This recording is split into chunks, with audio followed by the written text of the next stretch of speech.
When you want your spring break to feel like... and your kids' pool day to feel like... and your hotel bed to feel like... ooh, and room service to feel like...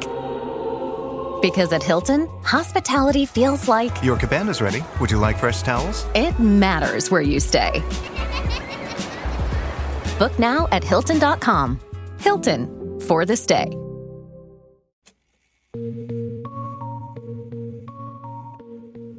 Después de Roma y Jerusalén, el Camino de Santiago es la tercera ruta de peregrinación que más fieles atrae en el mundo, con unos 200.000 devotos al año que recorren kilómetros y kilómetros para visitar los restos del apóstol Santiago. Según la leyenda, el primero de ellos fue el rey Alfonso II el Casto, quien por allá a fines del siglo VIII recorrió los 313 kilómetros desde Oviedo para ser testigo él mismo del descubrimiento de los restos del discípulo mártir y ordenar después la construcción de la catedral.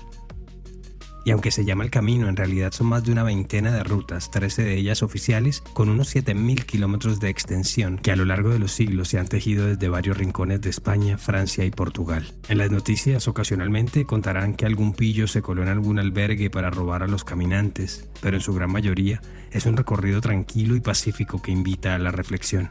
Pero a veces puede más la maldad. En este capítulo de Crímenes Bizarros hablaremos de Denise Picatien, la peregrina que encontró la muerte por seguir la flecha equivocada.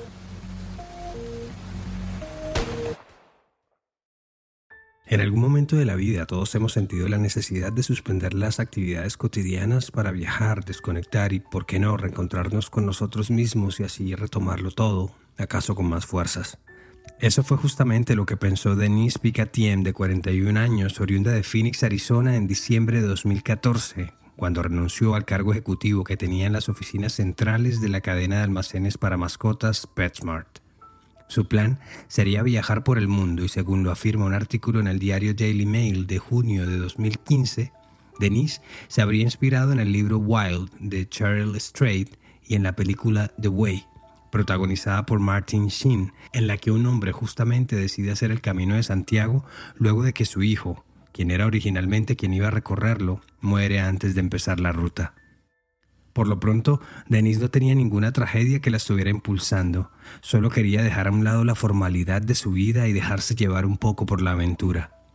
Su primera parada fue Singapur, en el sudeste asiático. Después viajó a Manila y Quezon, en las Filipinas.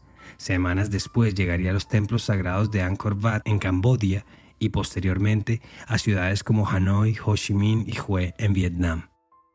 Tras ese recorrido de un par de meses por Asia, viajó a Europa, y aunque no hay registros conocidos de cuál fue el primer destino en el viejo continente, lo más lógico es que en algún punto haya decidido pasar por Francia, ya que ella empezó su Camino de Santiago el 6 de marzo de 2005 en Pamplona, la tercera etapa, la tercera jornada del Camino francés. Antes de continuar, acá merita hacer un pequeño resumen de cómo funciona el Camino de Santiago, el cual, como ya dijimos, tiene 13 rutas oficiales que durante cientos y tal vez miles de años han sido usados por los fieles que quieren visitar el lugar donde se creen están los restos de Santiago el Mayor, uno de los discípulos de Jesús.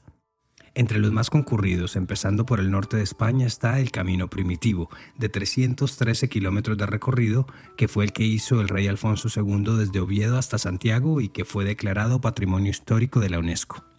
También está el Camino Francés, de unos 800 kilómetros que parte desde la localidad francesa de San Juan de Piedepuerto, justo en la frontera entre Francia y España, en lo que sería el Gran País Vasco. Otros dos que también salen del País Vasco, pero que en vez de adentrarse en la España profunda se extienden a lo largo de la costa del Cantábrico, son el Camino del Norte y el Camino de la Costa. Del sur y el centro del país vienen el Camino de Madrid, de La Plata, el catalán, el mozárabe, sin contar todos los que nacen en Portugal, como el Lisboa-Tui, la Rota Vicentina o el Tavira-Quintanilla, que literalmente atraviesa todo el país de sur a norte.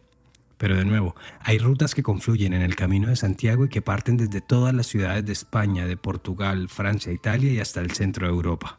Incluso hay un ferry que sale desde el Reino Unido y atraca en Ferrol o en La Coruña con peregrinos británicos en la llamada Ruta Inglesa.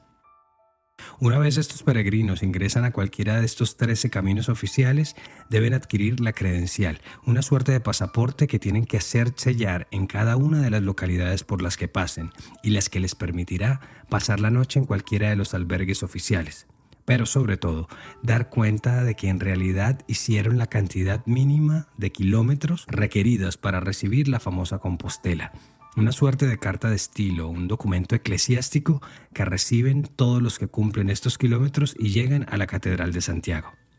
Si es a pie o a caballo, se deben recorrer mínimo 100 kilómetros, y si es en bicicleta, el tramo requerido son 200 kilómetros.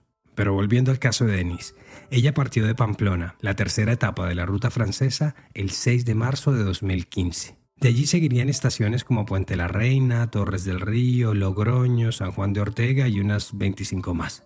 Para identificar cada ruta, es común encontrar flechas amarillas o caracoles tipo conchas marinas, escalopes pintados en el piso, también pequeños volardos o mojones y hasta mapas de señalización en algún costado de la acera. Asimismo, en cada poblado hay una oficina del peregrino, donde se pueden encontrar folletos y mapas de bolsillo para los caminantes. En su trasegar, Denise hizo lo que todos los peregrinos suelen hacer: caminar un rato a solas y luego, tras encontrar compañía, hacer un tramo a la par de otro caminante y así hasta llegar al siguiente poblado. Después ir a la oficina del peregrino para que le sellen la credencial y entrada la tarde disponerse a descansar un poco en el albergue de turno. Ya al final de la jornada, cenar con los otros compañeros de hospedaje, charlar y descansar lo más que se pueda para la siguiente mañana. Cada día de por medio, Denise se comunicaba vía Skype o por email con sus padres Sean y Dalia y con su hermano Cedric, quienes le estaban cuidando sus perros, Remy y Brock, y quienes vivían, al igual que ella, en Litchfield Park, una afluente pero pequeña ciudad a 25 kilómetros de Phoenix, en Arizona. La última de esas llamadas familiares se dio el 4 de abril, cuando ya completaba un mes de caminata y unos 3/4 del total de la ruta francesa. Había pasado por León, capital de la provincia del mismo nombre, y la parada de esa noche sería Hospital de Órbigo y su alojamiento el albergue Suero de Quiñones. Su siguiente destino sería la localidad de Astorga, también en la comunidad autónoma de Castilla y León. Esa noche la pasó en el albergue San Javier, en el número 6 de calle Portería, apenas a 2 cuadras de la plaza de la Catedral de Santa María de Astorga. Varios reportes cuentan que la última comunicación conocida de Denise ocurrió esa noche, cuando le mandó un email a una amiga británica que, según encontró el Diario de León, decía así: Hola desde Astorga. Me alegro que tengas un buen día, aunque el clima no haya sido perfecto. Mañana iré a misa de 11 antes de seguir. Planeo ir a El Ganso. Me han dicho que tienen un albergue decente. Me alegro que Luis esté bien. Vamos hacia arriba. Disfruta. Y firmó D.T. Pero de la que habló Denise en su mail no era cualquier misa. Ese 5 de abril se celebraba el Domingo de Resurrección, así que no era de extrañar que en el pueblo hubiese mucho más movimiento que lo habitual en torno a los oficios religiosos. Al filo de las 12, Denise arrancó la etapa del día. Salió con dirección noroeste. A la salida del pueblo pasó frente a la ermita del Santo Cristo y a la hora de estar caminando en medio de las arenas rojizas y verdes árboles ya estaba a la altura de Murias de Arrechibaldo. La jornada iba sin contratiempos. A su paso se cruzaba con cientos de personas de todas las nacionalidades. Pasaba a la vera de granjas de animales bajo un clima agradable y sin una montaña a la vista. Luego llegaría a Castrillo de los Polvasares, el siguiente poblado, ubicado a escasos 2 kilómetros, y fue allí cuando se le perdería el rastro para siempre. No se volvió a saber nada de ella. No hubo más llamados o correos electrónicos o transacciones bancarias. Es más, la última vez que sacó dinero de un cajero automático había sido el 1 de abril.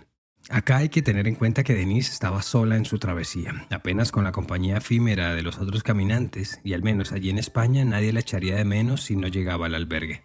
Por eso, si se empezó a conocer de su caso, de su desaparición, fue porque su hermano, Cedric, desde los Estados Unidos empezó a alertar por redes sociales y en páginas de foros sobre el Camino de Santiago que su hermana no se estaba comunicando. En los foros le decían que tuviera paciencia, que era normal pasar varios días incomunicados, pues no siempre el internet funcionaba correctamente o de plano porque había albergues que tampoco tenían wifi. Pero a él la intuición le decía lo contrario. Él conocía a su hermana, sabía que era una viajera experimentada y que al menos que algo extraordinario hubiese ocurrido, ella siempre hacía lo posible por comunicarse con él y sus padres.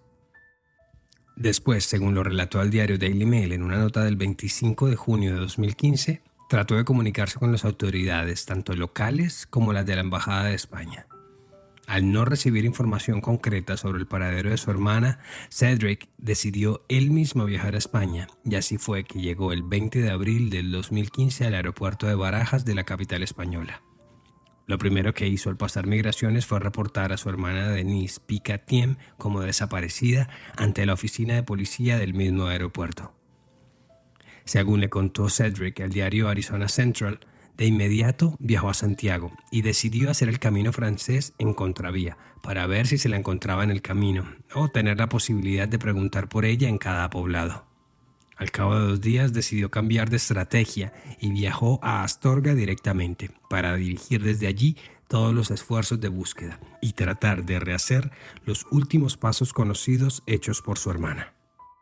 Mientras seguía activo por los foros online del Camino de Santiago y recibió algunos mensajes de mujeres que decían haber sido acosadas o acechadas por hombres justo en el tramo que Denise estaba haciendo, pero sin muchos más detalles. Habló con las autoridades civiles y con la policía locales de todos los alrededores de Astorga, pero pues todo fue en vano y con cierta desazón decidió regresar a los Estados Unidos el 3 de mayo. En España, las autoridades barajaron 3 opciones para justificar la desaparición de Denise. Una, que por decisión propia había decidido desconectarse de todos. 2, que tal vez haya sufrido algún tipo de accidente durante el recorrido. Y 3, que haya sido víctima de violencia o raptada en contra de su voluntad. De primera mano se descartó la opción número 1, ya que según contó su hermano, ella nunca manifestó ningún interés de querer escapar de su vida actual, simplemente quería salirse un poco de su rutina, vida que por cierto estaba enmarcada en la armonía y la tranquilidad, tanto mental como económica.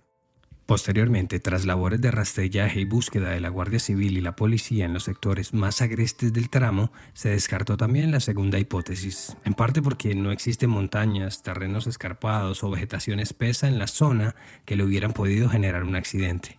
Así que solo quedaba la tercera opción.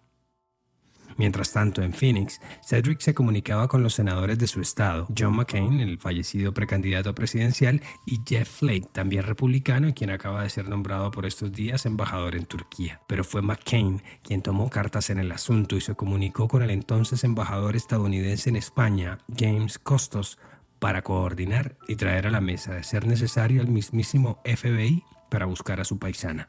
I just want to make sure that the government is doing everything they can, and because I'm trying. Yo solo quiero confirmar que las autoridades estén haciendo todo lo posible para encontrarla. Todos están siendo muy colaboradores y con suerte algo bueno saldrá de todas esas gestiones, le dijo Cedric a la cadena ABC. En ese orden de ideas, cartas oficiales fueron y vinieron entre la Casa Blanca y el Palacio de la Moncloa. El presidente Barack Obama y el presidente del gobierno, Mariano Rajoy, se comunicaban sobre cómo iban las tareas de búsqueda de Denise, teniendo como testigo al FBI que estaba listo para entrar. Según un artículo en el Diario de León del 12 de septiembre de 2015, escrito por Miguel Ángel Zamora, las fuerzas de seguridad española interrogaron a más de 200 personas de 20 nacionalidades diferentes desde el mismo momento en que se conoció la desaparición de Denise.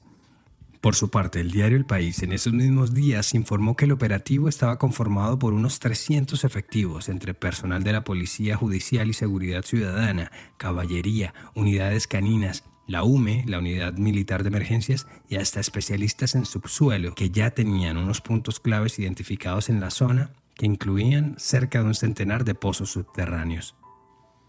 Durante esos 5 meses, entre abril y septiembre, solo trascendió la figura de un peregrino italiano con quien Denise había cenado en el restaurante del Hotel Gaudí la noche anterior a su desaparición, e incluso compartido unos minutos antes de la misa de 11 de ese domingo de resurrección, hasta que se despidieron en la terraza del mismo hotel en el centro de la población.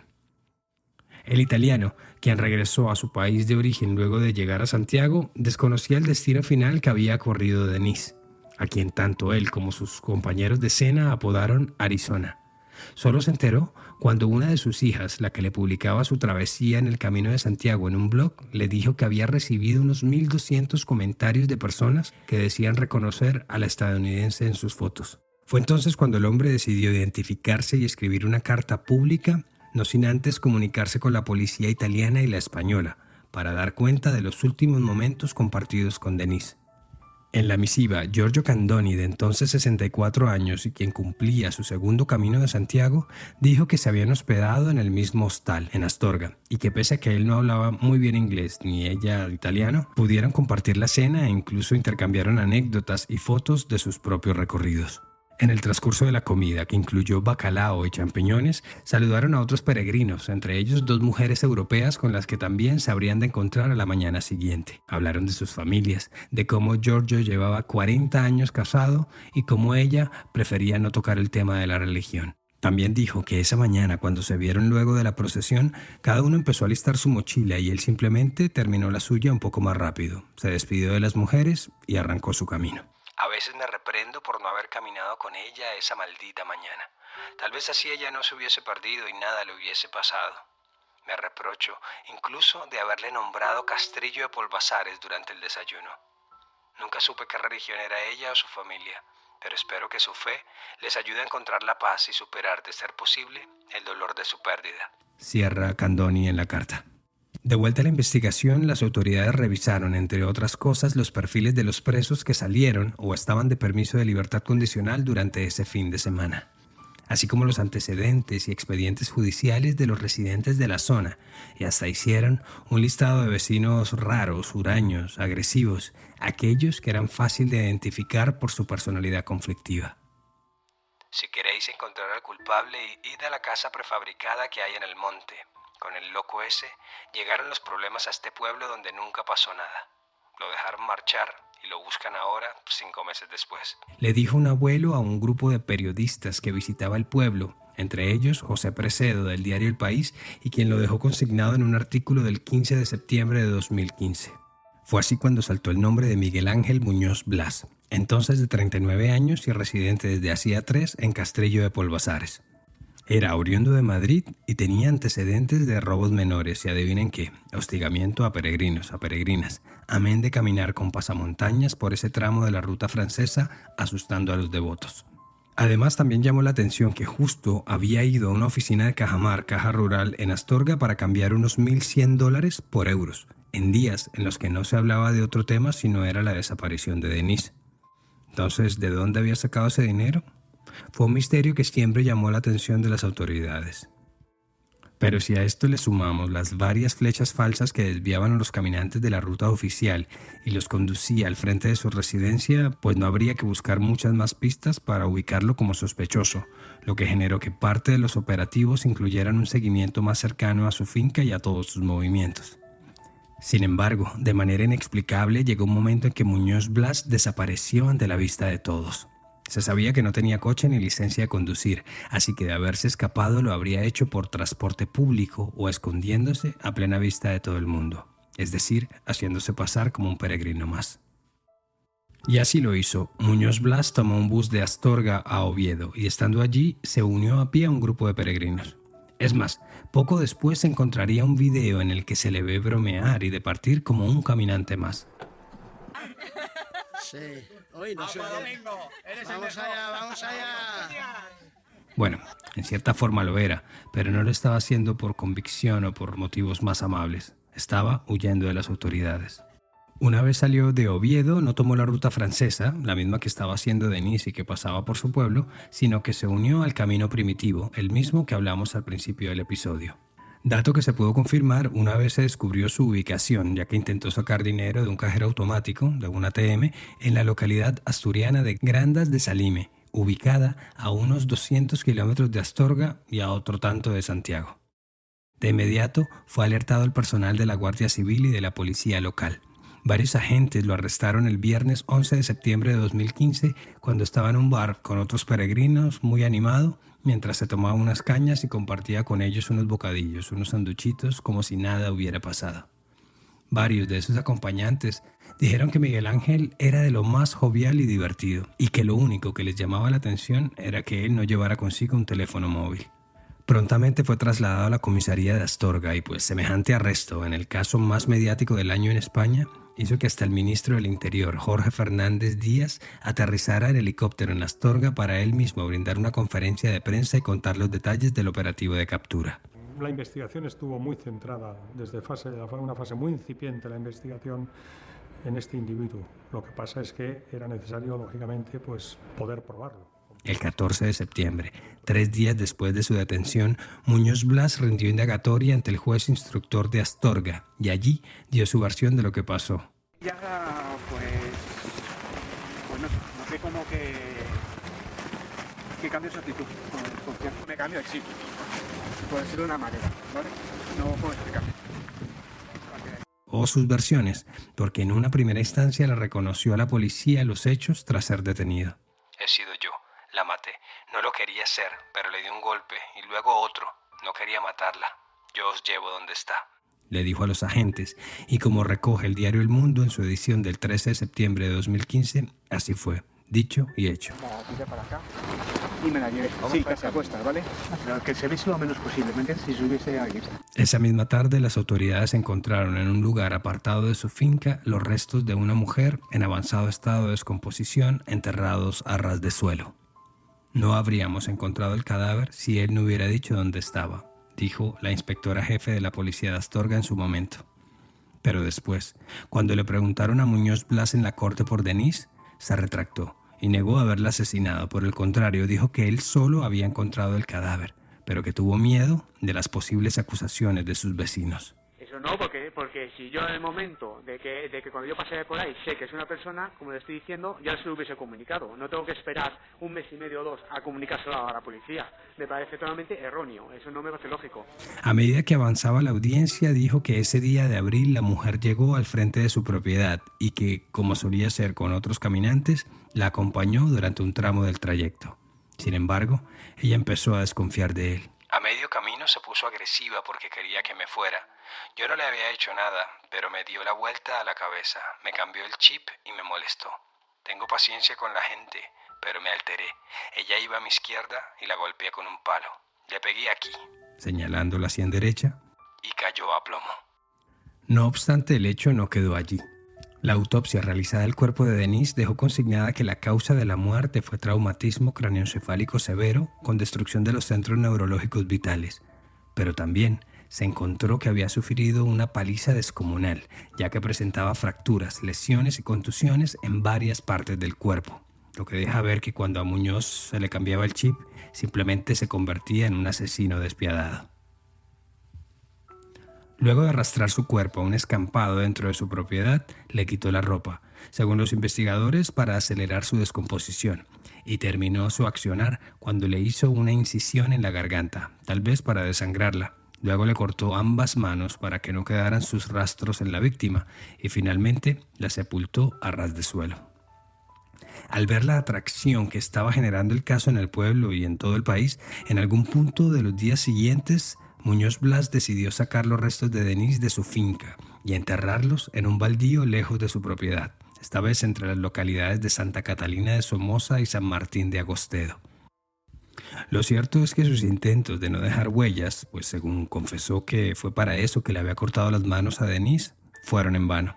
Peritos pudieron confirmar que una uña perteneciente a la mujer se había quedado en el primer lugar donde la había sepultado, en su finca, y también que una sierra, un serrucho de su propiedad, en su casa, tenía restos de material biológico de la mujer. Evidentemente Denise tuvo que estar ahí enterrada y solo la persona que la enterró por primera vez ahí podía saberlo. Su defensa primero trató de mostrar que esa primera confesión había sido producto de la intimidación de la policía, pero después, al ver que las pruebas lo incriminaban de forma contundente, se enfocaron en mostrar o en tratar de demostrar que Muñoz padecía problemas mentales, principalmente trastorno de personalidad múltiple. Estas diferencias en lo que en los informes pone finalmente con lo que él dijo que ocurrió determinan que se lo estaba inventando.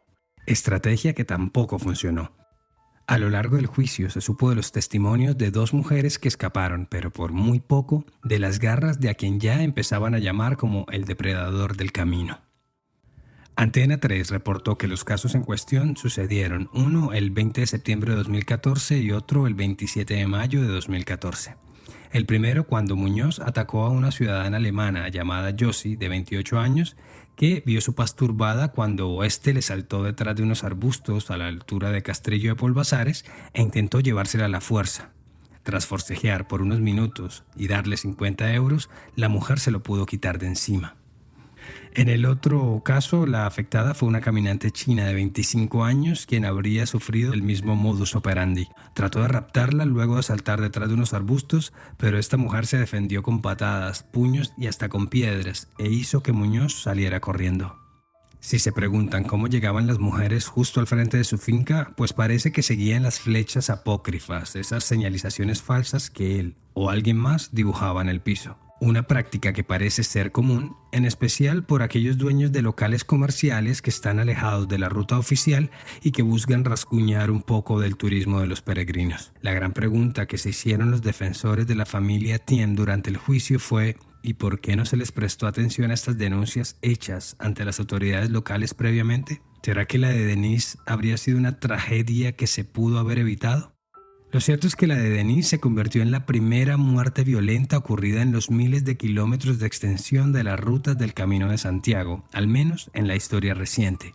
Según reportes de prensa, la mayoría de las causas de fallecimiento se debe a peregrinos que son atropellados en accidentes de tránsito, seguidos de causas de muerte natural, como ataques cardíacos o problemas respiratorios, mientras que hay muy pocos casos de accidentes o caídas por cuenta de la orografía, por cuenta del terreno. El año pasado, sin ir más lejos, 2 hombres murieron por ataques cardíacos mientras hacían el recorrido. Uno de 67 años en O Pedroso y otro, un filipino de 86, en un albergue en Arzúa. También son recordados los casos de un par de peregrinos que tras conquistar Santiago se fueron a terminar la ruta en Finisterre y murieron ahogados cuando celebraban su hazaña con un chapuzón en las aguas del mar de Afora. Un italiano, Giulio Recusani, en 2010 y un irlandés, Alan Timothy, en septiembre de 2019. Lo cierto es que aún en este comienzo de 2022, cuando se cumplirían 7 años de su muerte, el nombre de Denise Pica Thiem aún resuena por las calles de Astorga, por los foros del Camino en inglés y en general es un tema que surge cuando alguien pregunta por la seguridad general del camino y que empaña, por cuenta de un desadaptado, cientos de años de misticismo. Cada tanto hay caminantes de los que hicieron algún tramo con Denise que llevan una credencial con su nombre y la sellan en su honor a su llegada a la catedral, como una forma simbólica de que su compañera de camino cumpla esa meta que se trazó y que no pudo terminar por cuenta de la flecha equivocada. En septiembre de 2017, una misa en la Catedral de Santiago de Compostela fue hecha en su honor. Para esos mismos días, Miguel Ángel Muñoz Blas fue condenado a 23 años de prisión por el asesinato de Denise, de Arizona, y se calcula que para cuando recobre su libertad tendrá unos 65 años. Ojalá de acá entonces decida contar qué hizo con las manos de la peregrina, ya que fueron las únicas partes de su cuerpo que nunca fueron recuperadas y de las cuales tampoco ha querido decir dónde están. Gracias por llegar al final de esta edición de Crímenes Bizarros, un podcast de Iguana Media. Este episodio fue escrito y producido por mí, Luis Badel. Y ya lo saben, suscríbanse en sus plataformas digitales favoritas y pasen la voz con sus amigos. Cualquier mensaje o sugerencia de temas lo pueden hacer en @crímenesbizarros en Instagram o Facebook. Y para mayor información sobre el tema de hoy, visita iguanamedia.net. Nos escuchamos a la próxima.